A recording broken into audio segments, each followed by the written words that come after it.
Vamos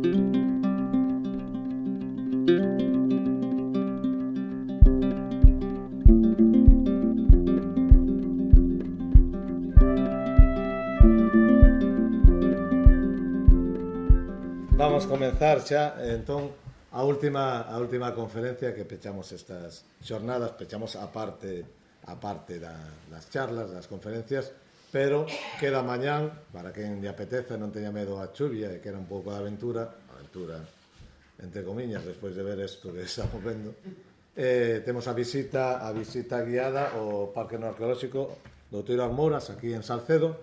Nada, iremos a ver pois, a réplica das cabanas, a réplica da aldea calcolítica e da do bronce e, bueno, un pouco os petroglifos que hai por ali, comentaremos algunhas cousiñas. E agora, xa, sin máis dilación, paso a presentar a Diego Cortijo. Muchas gracias, Diego, además, por venir. Ha venido, se ha desplazado desde Madrid sin miedo a la borrasca atlántica y al... No, non é unha broma, isto é unha aventura tamén, porque están con obras na vía do AVE, entón xa non hai nin tren, tivo que vir en autobús dende Zamora, esperemos que rematen rápido. Bueno, Diego Cortijo nestes últimos anos leva percorrido moitas partes do mundo na procura destas aventuras, destes misterios, de intentar pues ver cos seus propios ollos e pulsar lugares moitas veces arqueolóxicos que aínda non hai coñecemento, onde hai debate ou dúbida, como o caso das estruturas sumerxidas de Yonaguni, en Xapón. É fotógrafo, guía de viaxe, reporteiro, autor do libro Explora, é membro da Junta Directiva de la Sociedade Geográfica Española, realizou expedicións a Egipto, México, Arxelia, Chile, Groenlandia ou Xapón, dirixiu 8 expedicións á selva peruana dando conta da situación de comunidades non contactadas, igual algúns coñecedes o seu traballo porque tivo repercusión a través da divulgación que se fixo dende Survival International, das fotografías de comunidades dun pobo non contactado, neste caso, na selva da fronteira de Perú. E realizou tamén descubrimentos xeográficos e arqueolóxicos, como vai explicar. As súas expedicións e descubrimentos levaron a presentar unha serie documental que igual coñecedes do canal Movistar Plus, la búsqueda de Diego Cortijo, e, bueno, actualmente combina esta pasión súa pola viaxe e exploración coa súa vocación como policía e a súa dedicación tamén como pai, que é unha das viaxes máis fascinantes que hai. Bueno, quedamos ahora con él. Gracias, Diego, y puedes comenzar cuando quieras. Y eso os parece, me voy a incorporar un poco, porque ya llevamos unas cuantas charlas y como en estas horas se va a hacer más pesado. Me gusta estar un poquito más directo con vosotros. Bueno, cuando Rafa me contactó, me dijo, vamos a hablar un poco del viaje, ¿no? Y de por qué viajamos y qué es lo que nos impulsa.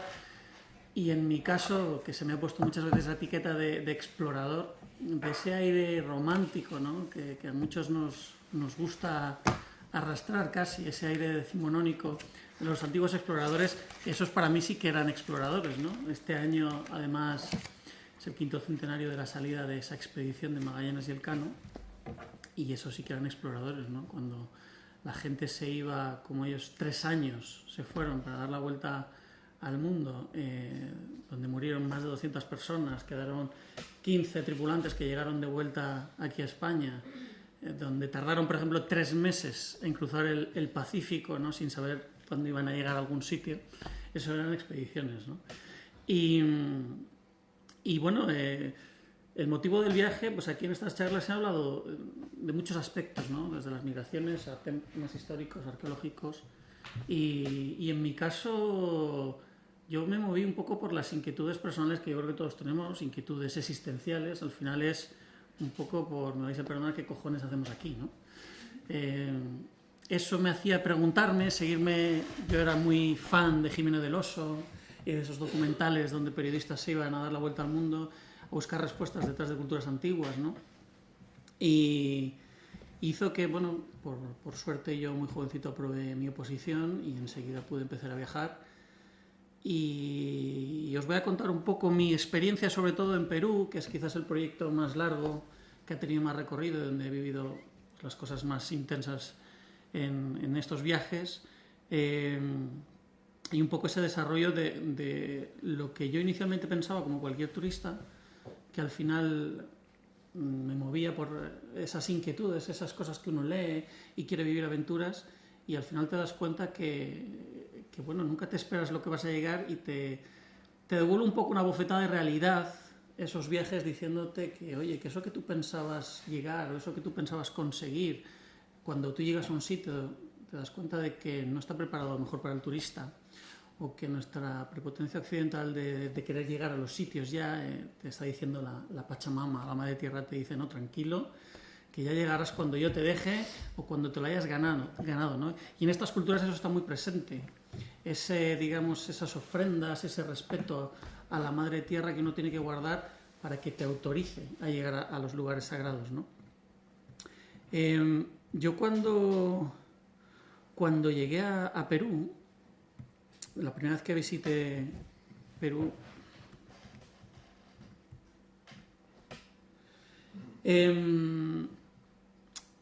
pues hice como cualquiera un viaje turístico por el país, un país fascinante que lo tiene todo, montaña, selva, desierto, mar, costa, todo, lo tiene todo, ¿no?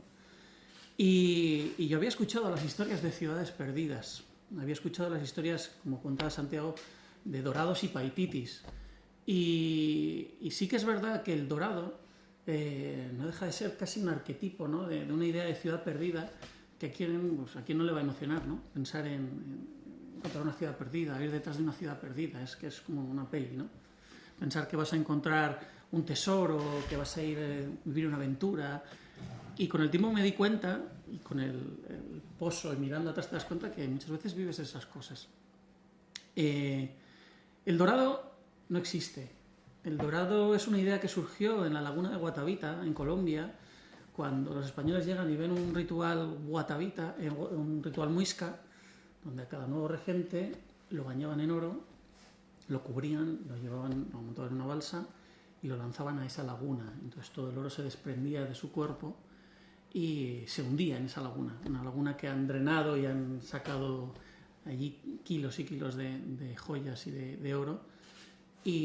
Y claro, eso impactó tanto a los españoles que de ahí surgió un poco el mito del dorado, ¿no? Y ese afán por buscar pues esos lugares, esos países de la canela, ¿no? Esos sitios que codiciaban, como también pasó cuando llegaron a ver a los incas y cuando atraparon a Atahualpa y cuando Atahualpa consiguió llenar una estancia entera de oro y plata. Pues claro, imaginaos los españoles qué pensaron, ¿no? De todo esto. Y el mito se mezcla con la realidad, se mezcla con las crónicas, se mezclan con lo que uno les cuenta para tenerlos entretenidos, para llevarlos tierras adentro, hacia tierras inexploradas, a ejércitos enteros para ver si realmente encontraban algo, ¿no? Pues cuando yo llego a Perú, solamente tengo referencia de pocos sitios arqueológicos en la selva. Ese Paititi, en teoría, debía estar ubicado en la selva baja, debía estar ubicado en el Antisuyu. Digamos que el imperio inca se había dividido en 4 regiones y el Antisuyu era, digamos, la región oriental, la región hacia el este, que correspondía a la selva, a toda la Amazonas, a la selva baja. La selva baja es un terreno distinto, una orografía distinta, un poco lo que habéis visto con Santiago, que se conoce como selva de montaña, ceja de selva, pues que está en altitudes muy elevadas, como habéis visto, 2, 3, 4.000 metros, 5.000, y es un ambiente distinto y una selva distinta. La selva baja es una selva tropical, es una selva más densa y no tienes esos problemas de altitud, pero bueno, tienes otros problemas derivados más de la fauna y la flora. Cuando yo me embarco, tengo que ver aquí la foto, ese fue el primer tipo de expedición en estos viajes a Perú. A mi derecha en la foto está Fernando Rivera, que es un amante de los viajes que yo conocí en Cuzco, buscando locos que quisieran enseñarme las tierras más allá, en la selva de Madre de Dios. Yo le dije a este tipo, oye, quiero que vayamos a hablar con la gente, a ver qué sitios hay por ahí. He escuchado que hay petroglifos. ¿Por qué no intentamos llegar hasta las comunidades y a ver qué podemos encontrar o qué podemos fotografiar? Y desde el principio, este hombre, ahora ya mi hermano de la selva, pues pues nos embarcamos selva adentro a hablar con las comunidades. Él vivía en uno de los poblados de la zona, había nacido allí, en Atalaya, y a entablar, digamos, conversación con las comunidades nativas de la zona, a ver qué conocían. Porque la única referencia que teníamos en la zona era esta. Bueno, esto es Queros. Estos son algunos petroglifos que aparecen en la zona de acceso hacia esa selva baja. Eran, digamos, los primeros indicios que indicaban que podía haber culturas andinas o culturas amazónicas que habían accedido, que habían penetrado en esa selva baja. Porque seguía existiendo una controversia. Llegaron los incas a meterse en esa selva baja, había culturas amazónicas distintas en esa selva baja, porque hasta hace no mucho se pensaba que, bueno, pues que el Amazonas, la Amazonía, pues era un terreno vedado para el hombre, era un terreno que hacía imposible que se desarrollara ninguna cultura, que apenas era territorio de tribus aisladas, nómadas, que vivían de manera muy dispersa, nada organizada, que nada podía haber allí, básicamente. Así que no se tuvo nunca en cuenta esos territorios como terrenos de exploración a los que hubieran llegado, por ejemplo, los incas. Entonces, esa es la piedra donde están esos petroglifos. A la vera de un río, aquí pasaba antes el río Queros, y estaba, pues como siempre, estos petroglifos siempre asociados a esos cursos de agua, a esas energías telúricas, que entonces percibían pues los antiguos. Yo, con Fernando, pues empecé a ir un poquito más adentro de ese río Madre de Dios.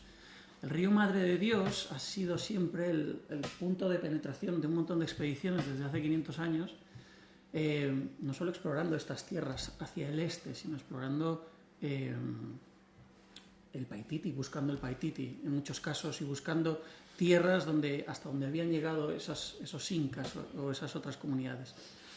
Estos son machiguengas, por ejemplo, son de la etnia arawak. Yo allí en la selva me he encontrado de todo, y ahora os contaré en años posteriores. Y es increíble ver cómo varía el trato, la forma de vida, el carácter de estas comunidades, incluso cuando son muy próximas entre ellas, nada tienen que ver. Y el factor fundamental que influye en todo esto es, de alguna manera, la velocidad del contacto con el mundo exterior, yo creo, y la forma de hacerlo. Los machiguengas, por suerte, estas comunidades, estos son dentro de los machiguengas, esta es la comunidad de Palotoa, digamos que tuvieron un acercamiento al mundo exterior, a otras comunidades, de una manera bastante controlada, muy afable, con algunos misioneros que respetaron bastante las tradiciones y los asentamientos ancestrales de estas comunidades.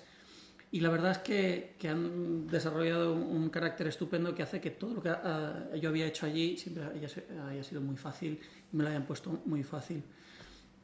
Incluso Casiano, este hombre que me acompañó en una expedición y con el que pude compartir pues ese primer viaje en el que, cuando yo llego a esas comunidades machiguengas y pregunto, oye, ¿habéis escuchado de sitios por aquí que hay alguna ruina, algún sitio arqueológico? Y todos te dicen, sí, claro, sí. Mi abuelo me contaba que si subes a las cabeceras del río Gallinanzo, arriba de la meseta del Panteacoya, ahí hay una roca tallada con forma de serpiente que tiene una cueva, y que si entras al otro lado hay un lago que está lleno de oro. Y dices, ¿y eso dónde está? Eso está ahí arriba, 2 días, montaña arriba. Claro, imaginaos, te ponen los ojos así y dices, habrá que organizar algo, ¿no? Tendremos que subir allí a ver si hay algo de verdad en todo esto, ¿no? Yo me pasé estos 2 primeros años, básicamente recogiendo esa información, recogiendo historias que me contaban, sobre todo pues los abuelos, la gente mayor, que les habían contado a sus antepasados, de sitios sagrados, ¿no? Entonces, conseguíamos, como esa primera foto, unirnos cuatro personas, en este caso intentar explorar la cumbre de la Sierra del Panteacoya. Panteacoya es significa donde se perdió la Colla, la mujer del Inca. Decían que era un lugar de paso por donde habían huido los incas a la llegada de los españoles, ¿no? Y se presumía que por ahí arriba podía haber algo, ¿no? Pues imaginaos un chaval de 20 años que, ilusionado con estas historias que le contaban, pensando que podría encontrar algo, organizando una expedición sin absolutamente ningún medio, pues machete en mano, detrás de los nativos, que eran los que realmente sabían caminar, sabían avanzar, y torpe con la mochila, pues intentando avanzar entre el verde sin saber qué. Porque ellos mismos decían, a mí Fernando siempre me insistía mucho, tú puedes estar pasando a 1 metro de una ruina que no la vas a ver. Como no sepas a dónde vas, o no sepas, tengas información clara de dónde tienes que ir, no lo vas a ver. Por eso nosotros nunca pensamos en explorar, a ver qué encontrábamos. Era muy difícil, por lo menos en selva baja, es súper complicado pensar que vas a encontrar algo por azar. Tienes que llevar una información concreta de alguien que sabe o lo ha ubicado dónde puede estar y ir hacia allá, porque si no era algo imposible. Entonces eso en lo alto de la Sierra de Pantacoya, pues mi primer campamento en selva, las 2 tiendas de campaña. Y en ese primer viaje llegamos a un sitio fantástico, un sitio que bastante enigmático, que se conoce como Puxaro. Puxaro es un panel de piedra totalmente grabado, tendrá unos 20 metros de largo, completamente lleno de grabados, lleno de petroglifos, como veis, pues que nadie sabe muy bien interpretar qué puede significar, ¿no? Y hubo mucha controversia, sigue habiendo, sobre quién pudo hacer esto. Hay quien, la mayoría está de acuerdo en que esto nada tiene que ver con las culturas andinas de las montañas, sino más bien con las culturas amazónicas. Son esas culturas de las que muy poco sabemos, las que hicieron de este lugar pues un lugar mágico, un lugar de poder, seguramente un lugar chamánico, pues en el que a mí me contaban historias fascinantes. El sitio tiene su aquel, porque cuando tú llevas varios días por el río, por la selva, navegando, todo el rato con las paredes de bosque a los lados, llega un punto que te encuentras 2 paredes de piedra que son Puxaro. Y le llaman, allí los nativos lo conocen como una puerta. Y sí que es verdad que da esa sensación de que es una puerta hacia más adentro de la selva, es una especie de punto de inflexión en la selva y marca como un hito, ¿no? Pero nadie sabe identificar ni interpretar qué es lo que ocurrió allí. Y muchos nativos ni siquiera quieren ir, porque le tienen un poco de miedo a este sitio. Puxaro, dicen que se escuchan ruidos, que es una puerta, que al otro lado de la piedra hay gente. De hecho, me llegaron a contar cómo la grieta incluso se abrió y llegó a atrapar a alguno de sus compañeros. Bueno, pues historias fascinantes que cuentan los nativos acerca de este lugar, que sin duda pues es fascinante, sobre todo por dónde está, ¿no? Parece un poco extraño ubicar esto en medio de la selva. Hay quien dice, algunos investigadores han llegado a afirmar incluso que esto puede ser un mapa en piedra, que eso es casi la historia más chula, ¿no? Que identifican estas serpientes como ríos, las espirales incluso como colinas, y han intentado ver en todo esto una suerte de mapa que indicaba los yacimientos donde algunos habían dejado escondidos ciertos yacimientos en la selva, ¿no? Y eso suena todavía más fascinante, ¿no? Estás ante el mapa secreto en piedra que tienes que descifrar para encontrar esos paititis o encontrar esas ciudades perdidas, ¿no? Entonces, con esta premisa maravillosa, pues dices, tengo que seguir explorando, ¿no? Tengo que seguir buscando. Y así pues me metí un poquito más de lleno en todo esto y investigué a fondo, intenté saber un poquito más acerca del contexto, ¿no? de la Amazonía, de qué ocurría con esas culturas amazónicas y de ese paradigma, ¿no? Que estaba un poco cambiando de lo que eran, de lo que se pensaba sobre los asentamientos en selva y de lo que pensamos hoy, ¿no? Y me encontré con un hallazgo fascinante que llevaba a cabo un equipo finlandés que hizo que el año siguiente fuera a Brasil. Bueno, la expansión inca. Bueno, aquí hay una referencia a los quipus, que esto fue un descubrimiento muy novedoso. Acerca de los quipus, siempre se ha pensado que es un sistema de contabilidad inca, un sistema a través de nudos, con el que ellos pues llevaban las cuentas, llevaban algunos nombres, una información bastante básica. Y hay investigadores que han descubierto que los quipus realmente llevaban textos completos y han traducido literalmente quipus como textos, incluso como ubicaciones geográficas, como datos de rutas, y se han traducido cientos de ellos. Hay tomos enteros que en concreto la Universidad de Helsinki ha publicado con traducciones literales de estos quipus. Y gracias a esas traducciones, por ejemplo, consiguieron ubicar asentamientos en plena selva. Viendo esas referencias geográficas de esos quipus, hasta dónde llegaron algunos incas, ubicaron, por ejemplo, la antigua confluencia de algunos ríos, ubicando asentamientos en distintos puntos, como vemos, pues de la cordillera andina. ¿Y qué ocurría? Que encontraron también otros asentamientos mucho más al este, como Ixmiamas, como la fortaleza. Vamos a ver. Eso es. En lo que se considera el Antisuyo. Esa flecha que veis más oriental corresponde a un asentamiento datado de época inca en la confluencia del Madre de Dios, donde el equipo finlandés encontró unas ruinas que llamó la fortaleza y que datan de época inca, que se ha atestiguado presencia de asentamiento de época inca. Todo esto ubica a los incas en una zona muy al este, donde se suponía que no habían penetrado, ¿no?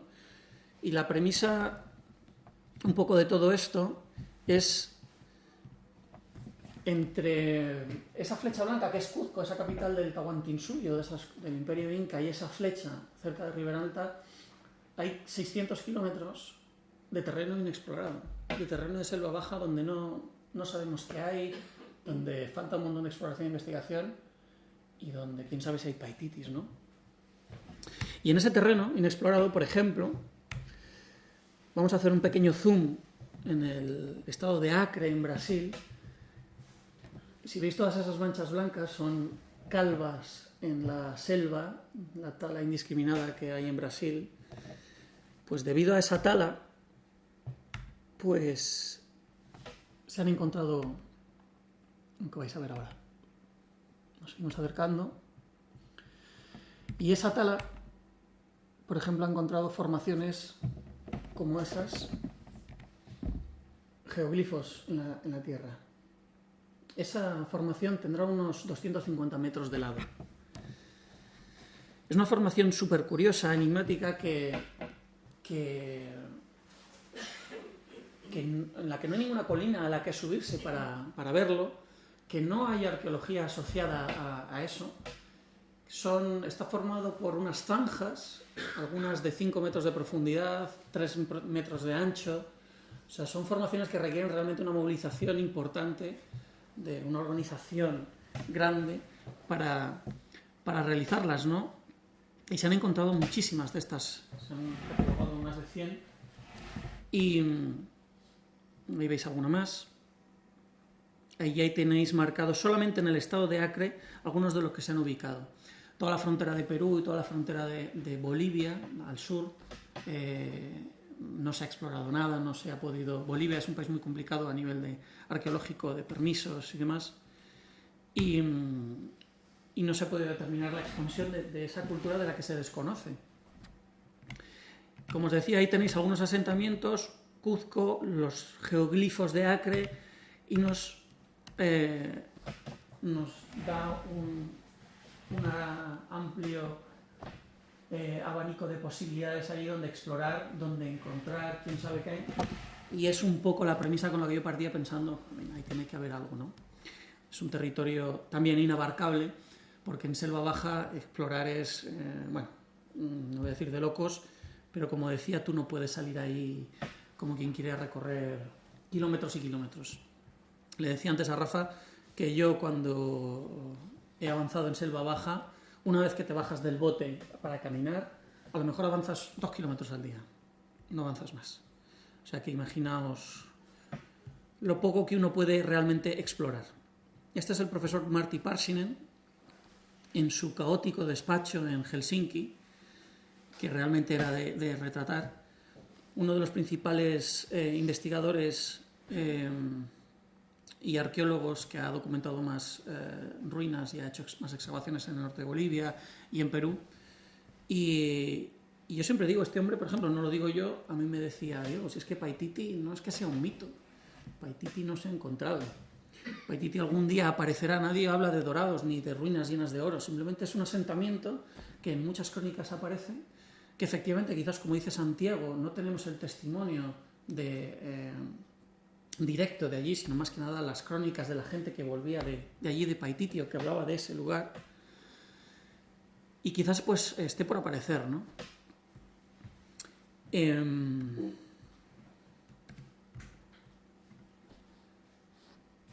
Ahí tenéis los geoglifos. Como veis, pues las carreteras, bueno, en este caso no, algunas cortan los geoglifos sin haberse percatado de la existencia de ellos. El profesor Parsinen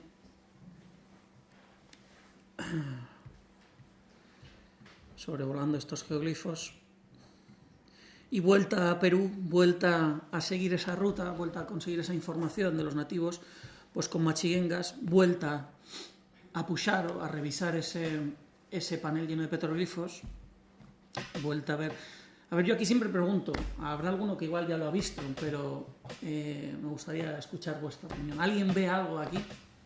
A ver. A ver, escucha, que yo no... Un ciervo. Hola, eso no lo había oído nunca. Man, un ciervo. ¿Qué más? ¿Un pájaro? ¿Ve a alguien? Veo una cara. Una cara.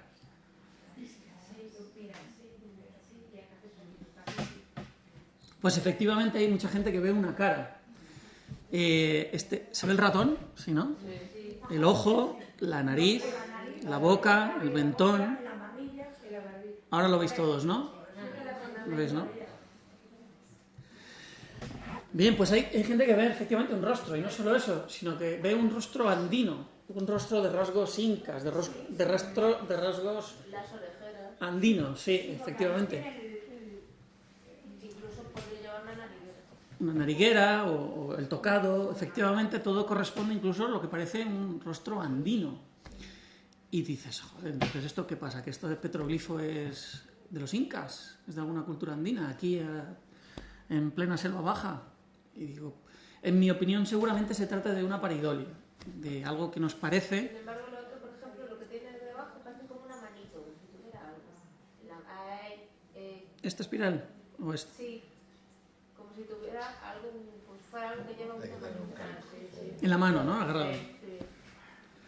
Pero claro, cuando lo comparas con lo que está contiguo, ¿no? Pues es un poco difícil interpretar nada ahí, ¿no? A mí el rostro me parece algo demasiado complejo o demasiado bien trazado, ¿no? Como para ser lo que parece que es. Pero bueno, esto también ha servido para algunos decir que efectivamente esto podría ser andino, podría ser inca.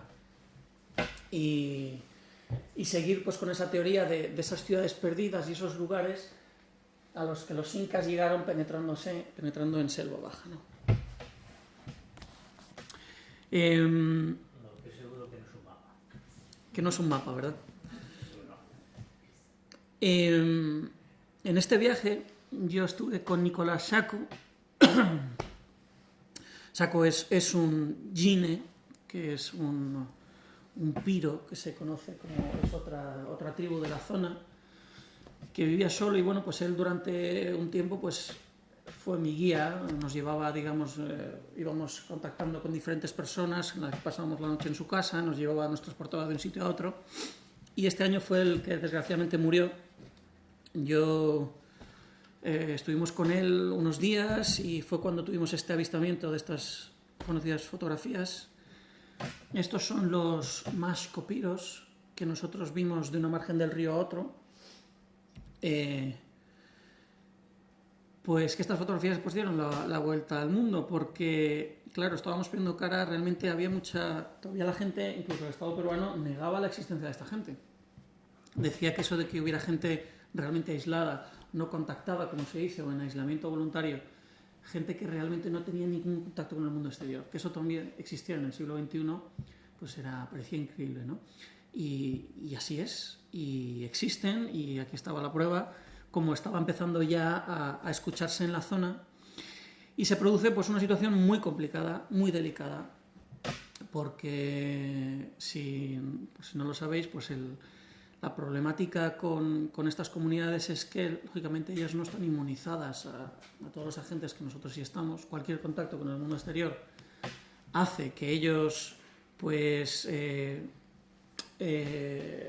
contraigan cualquier tipo de enfermedad para lo que nosotros ya estamos inmunizados, y como ha ocurrido históricamente, te cargas a toda una comunidad sin ni siquiera apenas contactar con ellos, ¿no?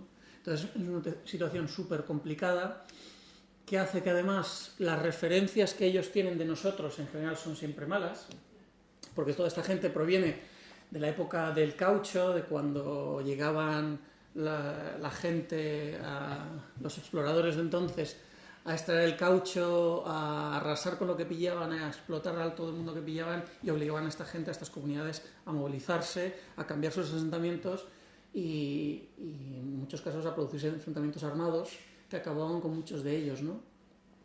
Y así que siempre han sido, en muchos casos de ellos, recelosos del mundo exterior. Pero lo que ocurre en estas zonas, en estas zonas indígenas, como veis, el trabajo en selva baja, el factor fundamental para cualquier exploración, para cualquier movimiento, es el componente indígena, ¿no? Porque todo lo cambia y es fundamental el contacto con estas comunidades, digamos, tener su aprobación simplemente para avanzar o para acceder a ciertas zonas, ¿no? Pero no es que aquí haya contactados y no contactados, no es algo tan sencillo, ¿no? No es gente que esté en taparrabos y gente que ya lleve la camiseta del Barça, como ocurre muchas veces, ¿no? Existen comunidades que están muy aisladas, que apenas hablan español, por ejemplo, pero que esas mismas comunidades mantienen contacto con personas de su misma etnia que viven todavía en el campo. Por ejemplo, machiguengas, uno puede conocer machiguengas de comunidades asentadas muy bien comunicadas desde hace mucho tiempo, y esos mismos machiguengas tener contacto con otros machiguengas que viven en el campo que no quieren acercarse a las comunidades. Para eso están los sacerdotes, que en esta zona, por cierto, tenemos a varios españoles que llevan allí muchos años, realmente, bueno, pues dedicados a atender a la gente, a estar con ellos, a darles apoyo espiritual, pero sobre todo con un componente de realmente de llevar el evangelio a la gente que no conoce a Dios, y así lo dicen, ¿no? Es increíble, pero yo he visto cómo tienen ese afán de verdad de intentar llegar los primeros. Incluso ha habido problemas y conflictos de, en cuanto tienen conocimiento de que algún grupo humano nuevo está apareciendo en una zona, intentar ir allí a llevarles ese mensaje espiritual, ¿no? Y a mí me da todavía me sigue chocando. Recuerdo un año cuando llegué a una comunidad, a la de Palotó, de estos machiguengas, niño que veis aquí en la foto, y me encontré a un joven semidesnudo que me decía: mira, este es nuevo, acaba de llegar del campo, no hablaba nada, y lo único que tenía era una cruz al cuello, que ya el sacerdote ya había tenido ya su primer contacto, ¿no? Y ya se produce pues lo que pasa, ese sincretismo, esa mezcla de cosas, pues que a veces hace que no sepan ni diferenciar de dónde viene una cosa de otra, ni los cultos a los que profesan fe, ¿no? Pero bueno, eso es así. A ver, ¿por dónde voy? ¿Qué ocurre en esta expedición? Me doy cuenta que las zonas por donde voy a tener que pasar, las zonas donde la gente empieza a hablar de sitios arqueológicos, son zonas donde ya empieza a haber una industria extractiva importante, donde hay madereros y donde hay buscadores de oro, y que hacen que confluya un paisaje un tanto extraño. Esto se llama Delta 1, pues que es típico asentamiento de selva aurífera, pues donde la gente se va agolpando para buscar oro, arrasan con todo lo que pillan, y eso es como el lejano oeste. Tú entras ahí y huele a aceite, a motores, y solo hay casas de compra de oro y prostíbulos, no hay nada más. Entonces se convierte en lugares de depravación, bastante desagradables. Entonces choca mucho esto con el contraste ese prístino, ¿no?, de la selva y de la idea de explorar sitios inexplorados y demás, ¿no? Pero esta es la realidad de estos ríos contaminados, de estos ríos completamente, pues, que le han arañado a la tierra todo lo que han podido, pues, para sacar el oro, ¿no? Y de ahí un poco también le da fuerza a esos mitos del dorado, porque toda esta zona, Perú es un gran exportador de oro, toda esta zona del Madre de Dios recoge todas esas aguas de las cumbres, recoge grandes cantidades de oro, ¿no? De ahí viene un poco también toda esa idea, esa mitología. Y este fue el equipo de este año. Los 4 que nos juntamos, Fernando y un Jin, que se llamaba Pin, que se unió a nosotros para ayudarnos a acceder a las comunidades Amaracaeri, que en este caso eran las que, digamos, vivían en la zona donde presumíamos que podía haber más yacimientos arqueológicos y más restos. La gente comenzaba a hablar de un rostro en piedra.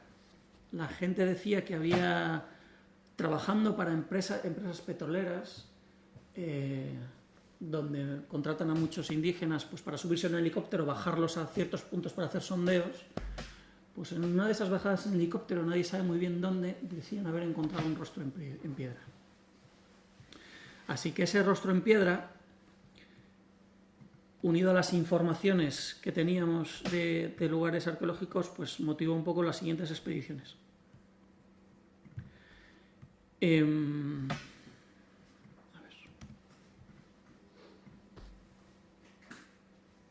Fijaos, estos, pues, son los típicos, las típicas estructuras para el oro, con las alfombras que utilizan para recoger el oro de las excavaciones.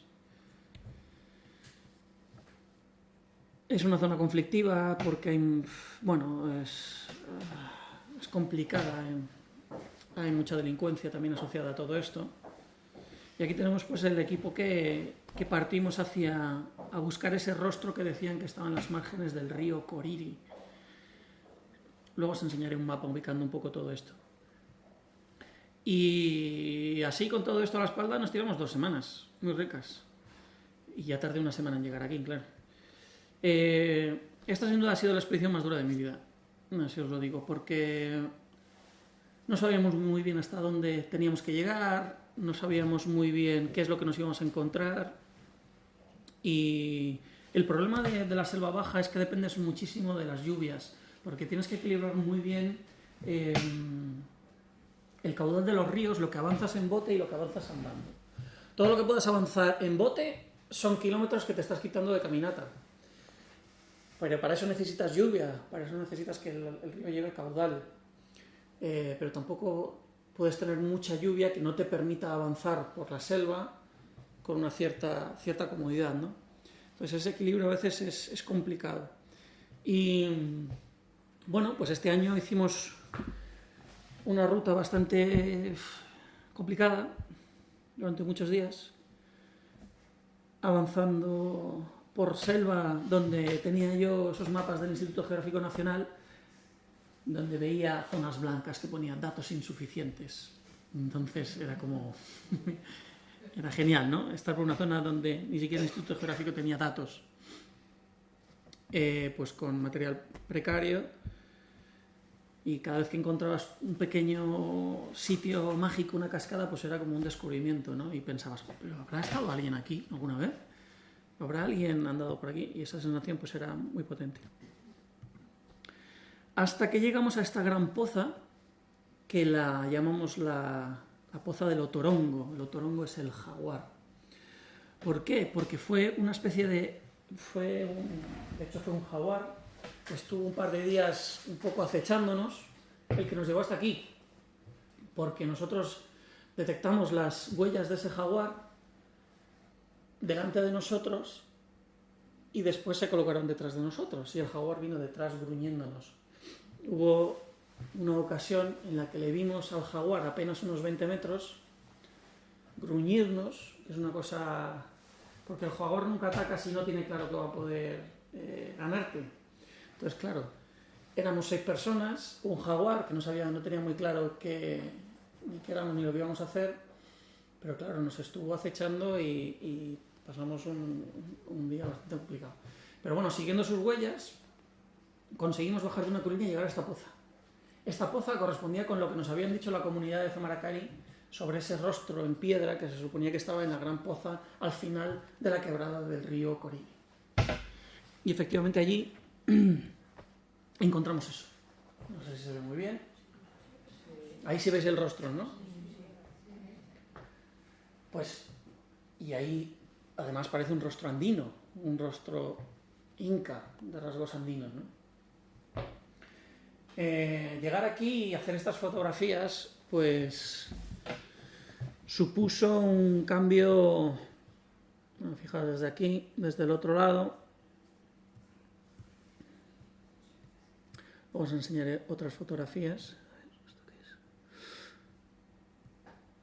¿Qué ocurrió cuando nosotros llegamos? Ahora os contaré acerca del rostro.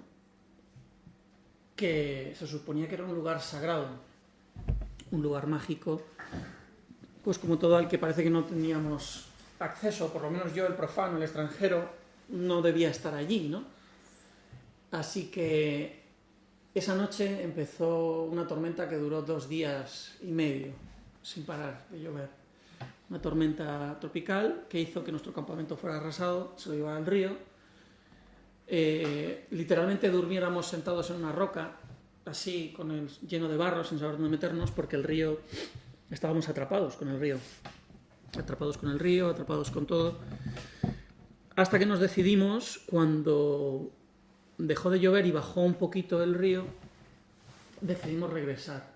¿Y cómo podíamos regresar? Pues, como os digo, pensar atravesar selva adentro es una locura. Pensar recorrer unos cuantos kilómetros por el monte es prácticamente de locos. Así que intentamos usar el río, el caudal, pues para ir descendiendo y volver hasta las comunidades.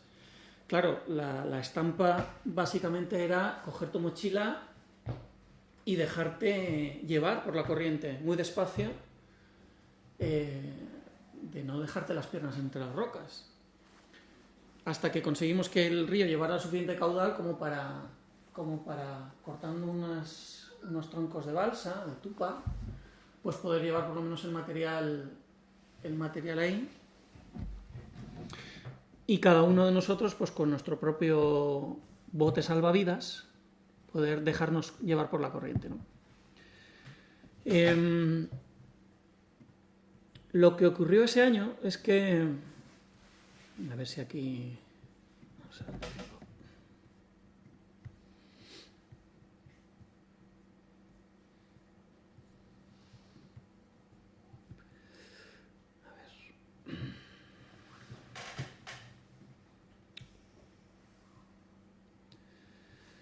¿Dónde tengo yo esa fotografía? A ver. Sí, más o menos. ¿Cómo vamos? 20 minutos. Vale, vale. Digo para que puedas enseñarlo otro. Bueno, básicamente acerca del rostro. Tengo alguna otra fotografía que se ve más contrastada, el rostro, para que lo veáis. Este rostro lo que supuso es algo muy curioso. A ver. ¿Esto qué es? 2011.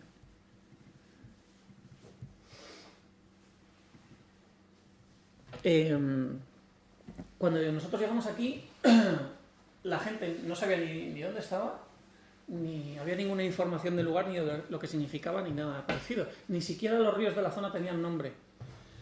¿Qué ocurrió en años posteriores? Que se empezó a crear tradición oral alrededor de un sitio que era nuevo. Entonces empezó a surgir relatos, historias que ya ubicaban este sitio.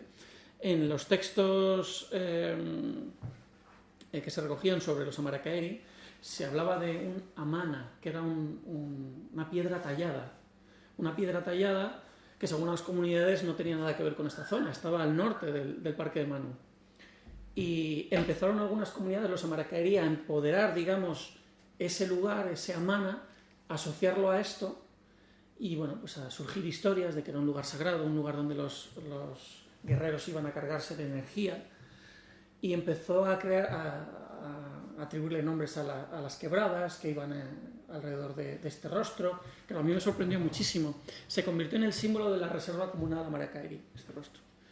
Se convirtió en algo muy potente que hizo que las comunidades Amarakaeri empezaran a tener interés por recuperar esos lugares, ese patrimonio y esa historia, ¿no?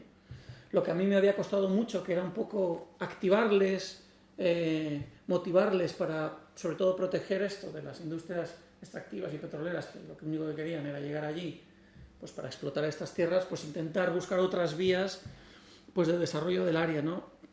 Y empoderar a las comunidades pues para que sacaran a la luz todo esto y que fueran un poco considerados como lugar de bien cultural, y pues hizo que realmente ellos se activaran y quisieran explorar estas tierras. ¿Qué ocurre? Que los Amarakaeri nada tienen que ver con los Machiguengas, por ejemplo, o con los Queros. Los Amarakaeri viven en una zona pues donde ese contacto con el mundo exterior ha sido pues muy precipitado, han tenido unos, digamos, agentes, ¿cómo decir?, contaminantes complicados. Allí directamente, cuando ha aparecido las empresas, ha sido básicamente pues para soltar dinero, traer mujeres y explotar las tierras y convencerles con alcohol, televisión, satélite y demás, pues a muchas de estas comunidades les han enseñado cómo conseguir las cosas, ¿no? A base de exigir dinero por pasar por sus tierras. Y hicieron pues que cualquier trámite, cualquier intento de poner en valor todo esto, de acceder, de explorar, pues fuera realmente complicado. A mí me lo pusieron muy difícil en muchas ocasiones y no veían más allá de algunos, ¿no? Porque como todo esto al final es un tema de familias que entienden un poco pues la necesidad de que sea alguien de fuera que les apoye. Aquí pues me veis en una reunión con una comunidad entera intentando pues llegar a algún tipo de acuerdo para cómo poner en valor todo esto, como para abrir nuevas rutas, pues para ir con ellos, porque yo no puedo pretender meterme en la selva sin saber dónde, selva adentro, a ver qué encontramos, ¿no? Además, la información de los lugares la tienen ellos. Ellos eran los que sabían dónde estaban los lugares arqueológicos. Y ellos eran los que seguían hablando de ruinas en lo alto en la parte más alta de la reserva comunal Amarakaeri, que sus abuelos habían encontrado, pero que ninguno de ellos quedaba vivo. Nadie de las personas que supuestamente había estado en esas ruinas todavía seguía viva. Nadie conocía las rutas exactas para llegar a esos asentamientos que suponía que estaban en sus territorios. Entonces requería una cooperación de toda la comunidad pues para intentar encontrarlos, ubicarlos y ponerlos en valor.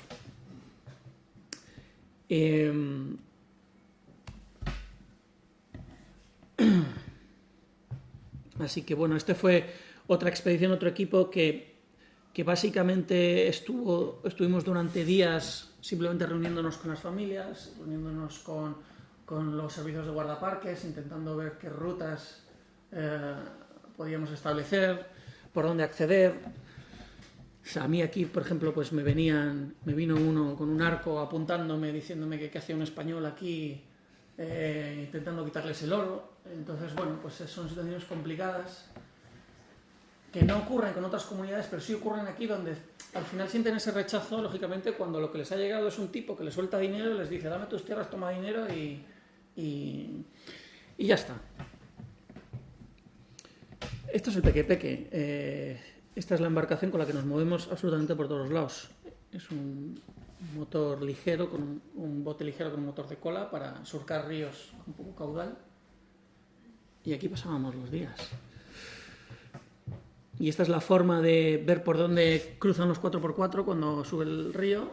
Los tipos se quitan la ropa, van caminando, ven por dónde va el lodo, dónde está más firme, y para establecer por dónde cruzar con el 4x4. En el año 2013, que es esto, digamos que hice 2 viajes. En el segundo, ya cuando digamos que algunas familias se pusieron de acuerdo para salir adelante, pues pudimos salir a explorar la zona de la reserva comunal.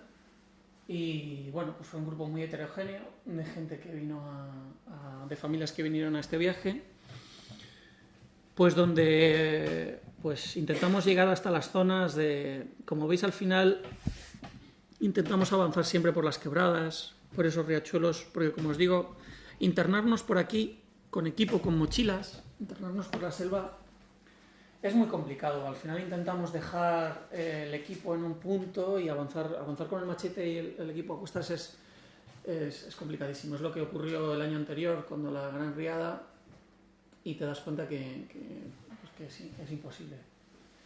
Y avanzas por las quebradas, montas un campamento y es cuando empiezas a subir por la selva adentro, pues realmente es ligero, con el machete en mano, pues a buscar y a explorar de verdad, ¿no?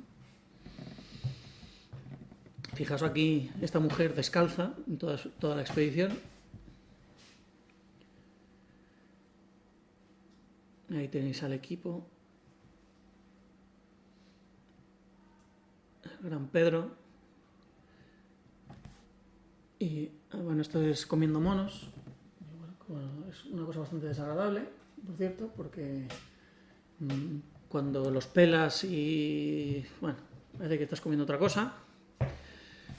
Y este es el equipo que salimos ese año a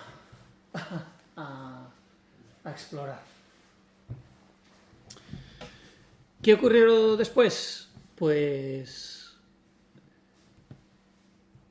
todo esto, como os imagináis, pues salió adelante con lo que yo podía ahorrar, con algunas ayudas muy livianas de algún patrocinador.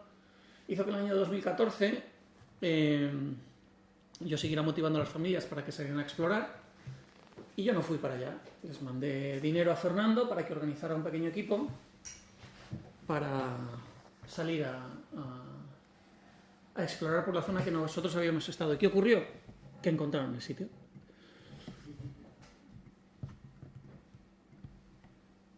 Y Fernando me manda estas fotos.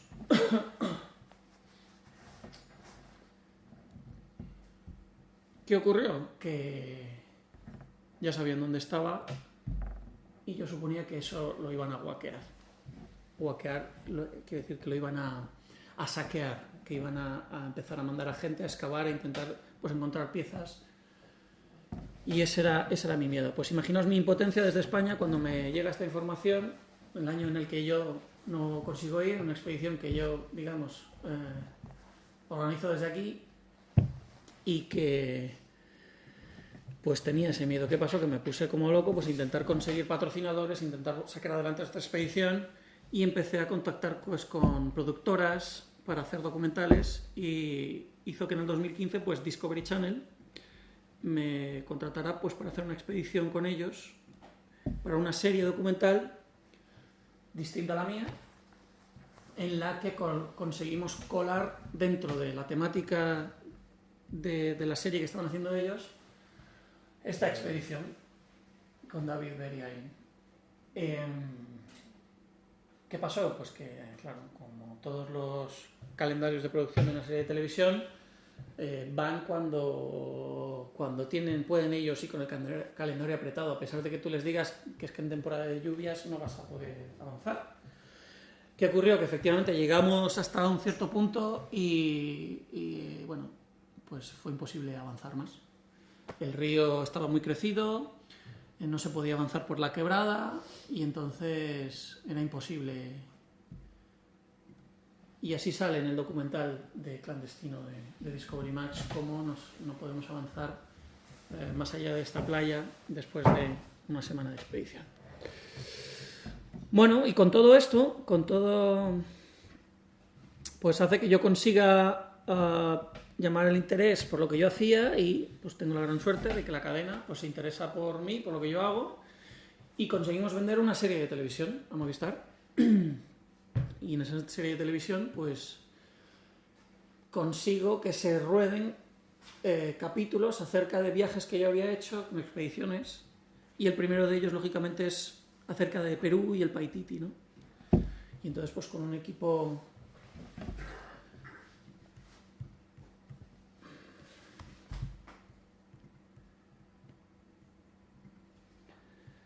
a ver cómo me lo vas a abrir. Vale, ahí estamos. Pues con un equipo conseguimos que se implicaran muchos nativos, con presupuesto, una filmación importante, y hacemos un documental pues que os invito a que veáis, porque el primer capítulo, que es este de Paititi, está colgado entero además en YouTube, lo podéis ver, donde un tema que no os he comentado y que seguro que igual os interesará, el tema chamánico, el tema de ese sincretismo que se produce en la selva. Esto es un ritual de hoja de coca, que es típico de la montaña. Nada tiene que ver con los rituales de selva.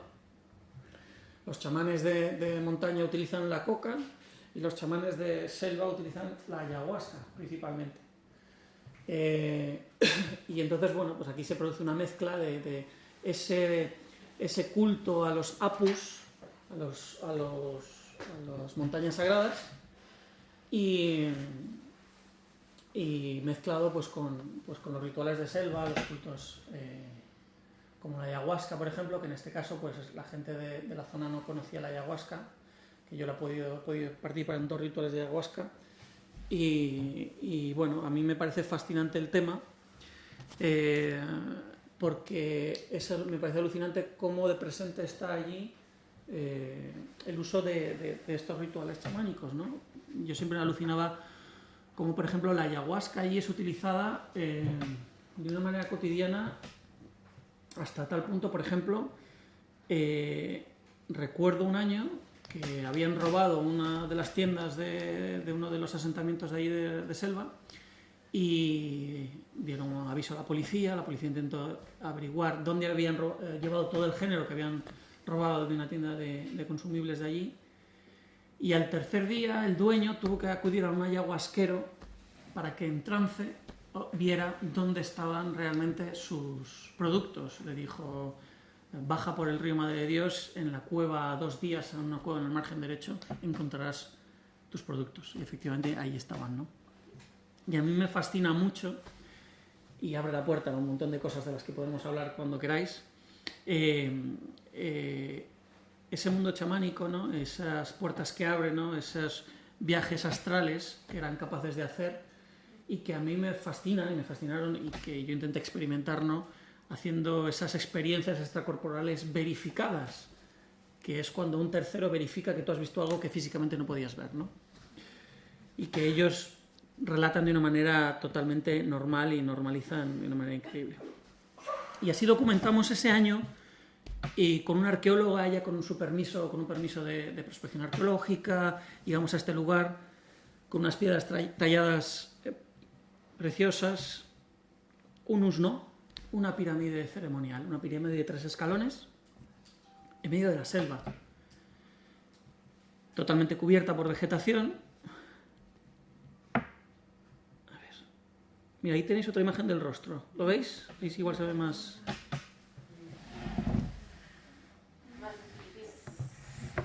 un poco más nítido. Estas son imágenes. Bueno, ahí es un dibujo esquemático de lo que podría ser el usno. Claro, nuestra pregunta, nuestra duda era, bueno, si esto está aquí, tiene que haber más estructuras asociadas a esto. Habrá que encontrar algo más. Nos tiramos 5 días más en la zona, explorando los alrededores, sin éxito. Sin éxito, encontrando esta estructura aquí aislada, en un punto de selva, pues donde se supone que no. Y eso que está ahí grabado, diréis, bueno, una escritura indescifrada, ¿qué puede ser, no? Pues no es ni más ni menos que un nativo que se le ocurrió hacer un dibujo al año siguiente de llegar de las primeras fotografías que yo os enseño, que eso no estaba grabado. Así que no tiene desgraciadamente nada de simbólico ni místico, no es más que el grabado de uno de los indígenas.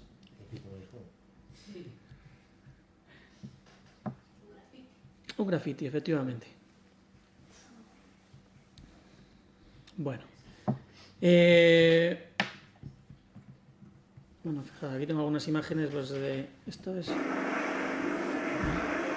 un peque-peque. Esta imagen me gusta porque es un peque-peque, como ya no se hacen, que está hecho de una sola pieza de madera.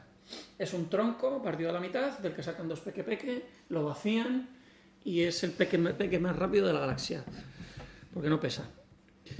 Entre las tormentas típicas tropicales de allí, pues que hacen que sea una odisea. Bueno,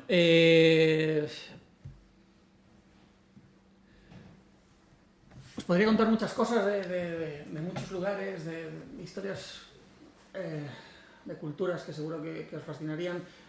Os voy a hablar, si queréis, brevemente de Tassili, que sé que a Rafa y os veo que os interesa mucho el tema rupestre. A mí es un sitio que tuve la suerte de visitar en 2 ocasiones, que me parece alucinante, pues donde, acostumbrado a ver arte paleolítico, de pinturas que apenas ves, pues encontrarte lugares con pinturas de 5 o 6 metros, con escenas y motivos de difícil interpretación. Dejadme que busque algunas. Luego os voy a enseñar. A ver, un vídeo. Volviendo a las espirales, que hablaba José Luis, fijaos, yo les enseñaba esto. Esto está en Tassili. Y lo decía, fíjate, yo en su momento hablando con los tuaregs pensaba que podían significar tantas espirales, ¿no? Y ahí en el desierto, pues encontré este paralelismo, ¿no? El agua asociado quizás a esas rocas como una especie de magia simpática para atraer las lluvias a esta zona desértica, ¿no? Y Tassili, desgraciadamente, lleva cerrado 10 años, pues debido a la situación geopolítica del lugar. A ver si... Dame un segundo, vamos a ver.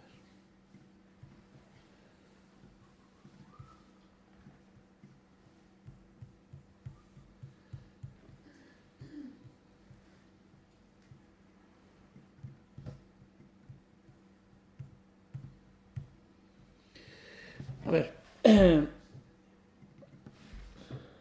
por ejemplo, aquí vais a ver algunas pinturas. Fijaos qué paneles. Yo es que alucino con las... Se superponen los motivos, se superponen las épocas. Tassili abarca pintos rupestres desde el 6000 a.C. hasta apenas el 600 y 700 a.C.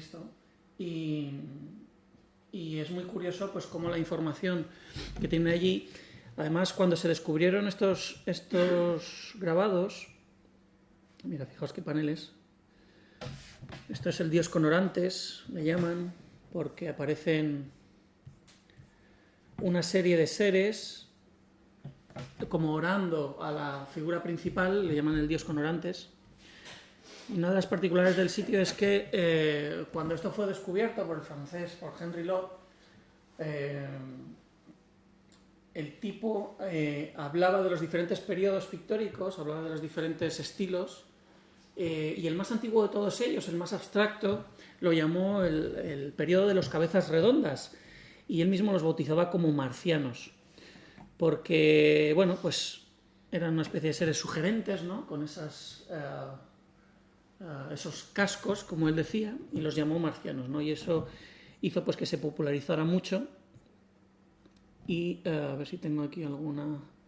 Estos grandes dioses marcianos, como él llamaba, que decía que eran pues, seres con cascos, con manoplas, con botas, y que pues fueron muy, muy sugerentes, ¿no? Y que motivaron expediciones en esa época. Así que...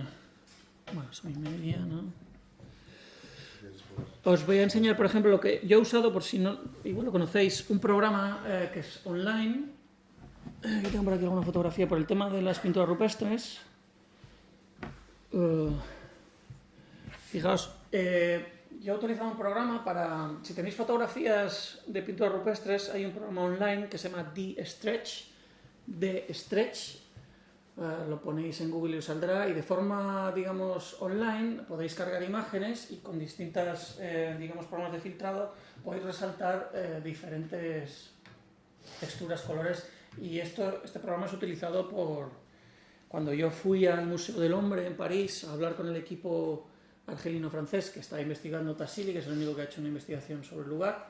Ellos utilizan estos programas de fotogrametría para separar los estilos y las etapas de las diferentes de las pinturas rupestres, ¿no? Y la verdad es que es muy útil. Si tenéis fotografías de pinturas, podéis utilizar ese programa, esa aplicación online, pues para resaltar los distintos estilos. Bueno, para terminar os voy a poner un vídeo.